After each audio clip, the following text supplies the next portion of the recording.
Prologue. California nights make for strange bedfellows. Winter rains of April usually warm the springs of May. But when the northern winds steadily chill the drenched landscape, May evenings turn insufferably cold.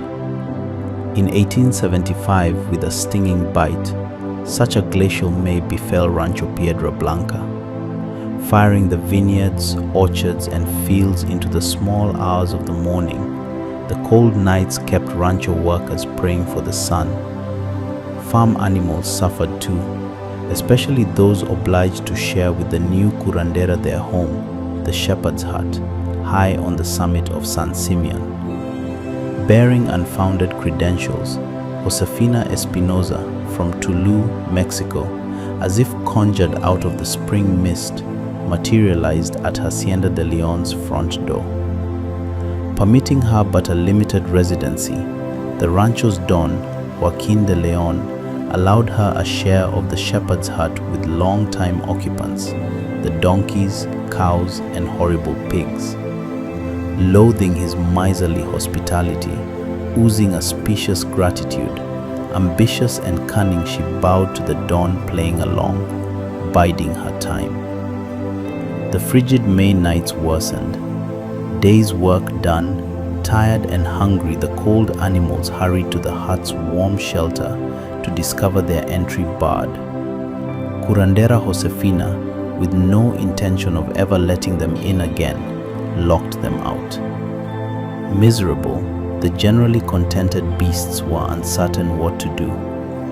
Night after night the cold grew worse, until the donkeys, cows, and horrible pigs could bear it no longer. They chose the donkey, their most scholarly member, to present to the curandera their appeal for mercy. Surely the donkey's logical reasoning and brilliant negotiating skills, for which he is renowned, will win the curandera over and regain our access to the hut.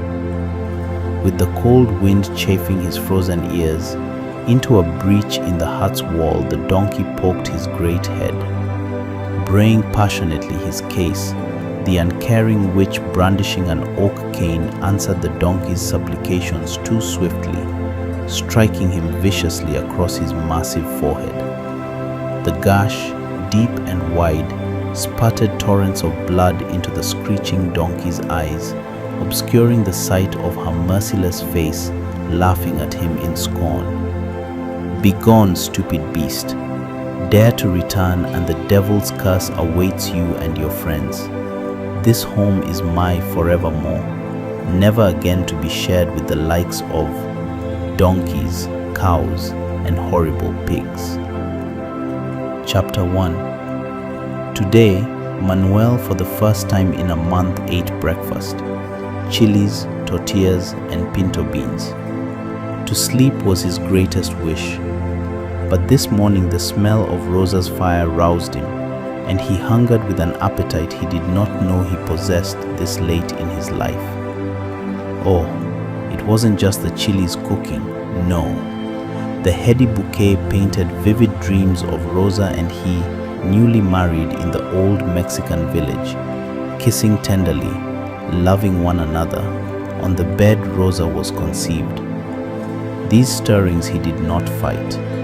Savoring this lovely dream, he treasured more every day the life he and his Rosa had come to love in the little coastal town of Cambria.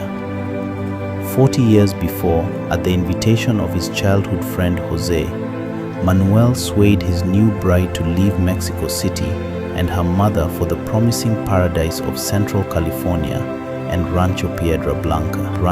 Masters of the Waterways, a dramatic suspense screenplay written by Arnone. Fade in. Exterior, industrial waterway. Night. Black water moves beneath a moonless sky. Cargo cranes tower like steel giants.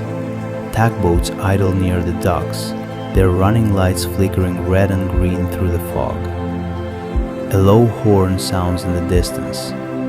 A battered workboat cuts silently through the channel. At the wheel stands Frank Arnone, late 60s, weathered, powerful. A man carked by salt air, long nights and broken promises. He knows every current, every dock, every secret carried by the water. Beside him is Vince Marino, 40s, loyal, nervous, scanning the dark shoreline. Vince, you feel that? Frank, I feel everything out here. Vince, no patrol boats, no dock chatter, no radio traffic. That ain't normal. Frank keeps his eyes forward. Frank, that's because somebody wants the water quiet. Ahead, a cargo barge drifts near Pier 9. No lights, no crew visible. Vince, that's Sal Bellino's barge. Frank slows the engine. Frank, Sal never runs dark. They drift closer. A rope hangs loose. A coffee cup rolls across the deck. No one aboard. Frank climbs over, flashlight in hand. Vince follows. Exterior, barge deck, continues. Frank moves through the shadows. He finds blood smeared near the hatch. Vince sees it and freezes. Vince, Jesus. Frank kneels, touches the deck, studies the smear. Frank, they took him alive. Vince, who? Frank looks toward the distant glow of the port. Frank, somebody who doesn't know the rules. A sudden engine roar cuts through the fog. A black security boat appears from the darkness, coming fast. Vince, Frank! Frank, move. They race back toward their boat as floodlights explode over them. Voice on loudspeaker. Step away from the vessel. Frank jumps aboard, throws the throttle forward. The workboat surges away. Gunfire cracks across the water. Vince hits the deck. Frank doesn't flinch. Frank, hold on. The boat slams into the wake, disappearing into the fog. Cut to black. Title: Masters of the Waterways. Fade in. Exterior, harbor, dawn. The port awakens. Cranes swing. Trucks line up. Seagulls circle above the docks. Men in hard hats move like ants beneath mountains of steel containers. Frank's workboat slides into a quiet sleep behind an old seafood warehouse.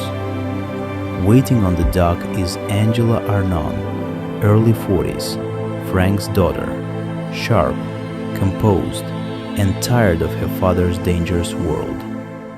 Angela, you were supposed to call me 6 hours ago. Frank, phone got wet. Angela, your phone is in your pocket. Frank steps onto the dock. Frank, then I forgot. Angela sees the blood on his sleeve. Angela, whose blood is that? Frank looks away. Angela, dead. Frank, Sal Bellino's missing. Angela absorbs it. Angela, missing how? Frank, barge was empty. Deck was bloody. Corporate security showed up before Harbor Patrol did. Angela, that means this is official. Frank, no. That means somebody bought the officials. Interior, seafood warehouse, morning. Old photos hang on the wall. Boats, captains, fishermen, dock workers. Frank as a young man beside man long dead. Angela pours coffee. Frank sits at a scarred wooden table. Angela, Meridian Maritime filed another claim yesterday. They want exclusive control of the South Channel. Frank, they can file all they want. Angela, they are not asking anymore. They are buying judges, inspectors, unions, politicians. Frank, the water doesn't belong to them. Angela, The water belongs to whoever controls the paperwork. Frank stares at her. Frank, you sound like a lawyer. Angela, I am a lawyer. That's why I know how bad this is. The warehouse door opens. Tommy Arnone, late 20s, Frank's grandson, enters with a backpack and a restless edge. Tommy, police are at Bellino's dock. News vans too. Frank, what are they saying? Tommy, accident. Frank laughs once, without humor. Frank, they didn't even find the body and they are calling it an accident. Tommy looks at the blood. Tommy, was it? Frank locks eyes with him. Frank, no. Exterior, Meridian Maritime Terminal, day. A sleek private terminal, clean fences, cameras, armed security. Everything polished, sterile, controlled.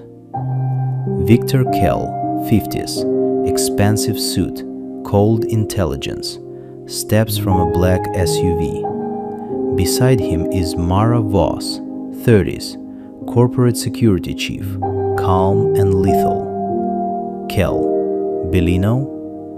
Mara, gone. Kell, dead? Mara, not confirmed. Kell doesn't like that. Kell, confirmation matters. Loose ends become witnesses. Mara, Frank Arnone found the barge. Kell stops. Kell, of course he did. Mara, want him handled? Kell looks across the waterway. Kell, not yet. Men like Frank are useful before they become extinct. Let him gather the old captains. Let him make them afraid. Fear brings everyone into the open. Master of the Waterways, God of the Creeks, also referred to with the plural masters in some contexts, is a historical fiction novel by Michael Arnone, published in 2021. It offers a fresh perspective on early California history, roughly 1840 to 1947, focusing on the romance, intrigue, and multi-generational saga of Rancho Piedra Blanca, a prized Mexican land grant given to General Santa Anna and the De Leon family. The story is narrated in his later years by Pablo, an orphan adopted into the De Leon family as a brother to Vicente and second son to Don Joaquin and Mama Dolores. Pablo recounts the family's history, his own search for lineage, and life on the rancho, weaving in themes of loyalty, Mexican cultural traditions, evolving ethnic and political landscapes in California, and the mystique of early ranch life. Central conflicts involve broken family traditions and arranged marriages, a passionate but ill-fated affair, betrayal, revenge, and dark curses involving the ambitious Annabella Estrada and the rancho's curandera, healer.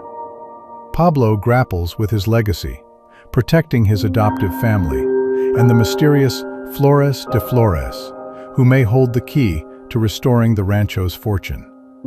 The novel blends historical narrative, family drama, love, suspense, and cultural storytelling, drawing inspiration from authors like John Steinbeck and evoking the feel of a cinematic epic. Readers praise its vivid characters, immersive descriptions of California rancho life, and engaging twists.